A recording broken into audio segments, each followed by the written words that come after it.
ಕಡಿಮೆ ಮಾಡುವಂಥ ಒಂದು ಪ್ರಯತ್ನ ಡಿ ಕೆ ಶಿ ಅವರು ದೂರದ ಕೈ ಇಟ್ಕೊಂಡು ಆಗ್ಬೋದಾ ಆಗ್ತದನ ಅನ್ನೋಂಥ ಚರ್ಚೆಗಳು ಆ ದಿಶೆಯಲ್ಲಿ ಏನೇನೋ ನಡೀತಾ ಇದೆ ತೆರೆ ಮರೆಯಲ್ಲೇ ಅಲ್ಲಿ ಹೊರಗೆ ಬರ್ತಾಯಿಲ್ಲ ಎಲ್ಲ ಊಹೆಗಳಿವೆಲ್ಲ ಊಹೆ ಸತ್ಯಕ್ಕೆ ಸಮೀಪ ಇರ್ತದೆ.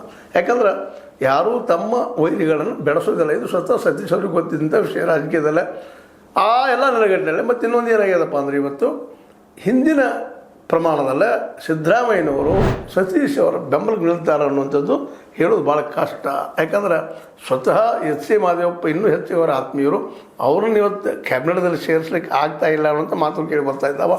ಹೀಗಾಗಿ ಒಟ್ಟು ಏನಾಗಲಿ ಬೆಳಗಾವಿ ಜಿಲ್ಲೆಯ ಮೇಲೆ ಹಿಡಿತವನ್ನು ಜಾರಕಿಹೊಳಿ ಕುಟುಂಬ ತಪ್ಪಿಸಬೇಕು ಅನ್ನುವಂಥ ಒಂದು ದೊಡ್ಡ ಪ್ರಯತ್ನಂತೆ ನಡೆದ. ಅದರಲ್ಲಿ ಆ ಕಾರಣಕ್ಕೆಲ್ಲ ಒಂದು ಕಡೆ ಎಂದಿದ್ದವರು ಸತೀಶ್ ಅವರಾದರೂ ಸಹಿತ ಇಲ್ಲ ನಾವು ಬೆಳಗಾವಿಗೆ ಸೀಮಿತ ಆಗಿರ್ತೀವಿ, ನಾವು ಕ್ಯಾಬಿನೆಟ್ ಸಾಕು ಇಷ್ಟ ಅನ್ನೋಂಥ ಮಾತಾಡಿದ ಉದ್ದೇಶ.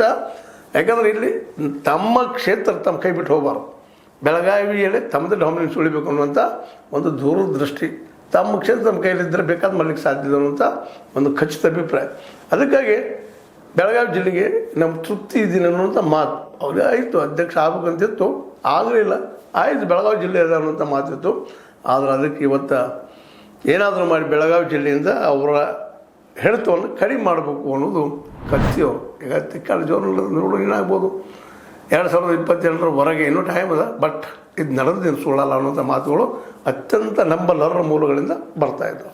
ನೋಡಿ ಯಾರು ಏನಾಗ್ತಾರೆ, ಸತೀಶ್ ವರ್ಸಸ್ ಕತ್ತಿ ಅಥವಾ ಜಾರಕಿಹೊಳಿ ವರ್ಸಸ್ ಕತ್ತಿ ಕುಟುಂಬ ಬಂದು ಈ ಸಮರ ಇದರಲ್ಲಿ ಯಾರು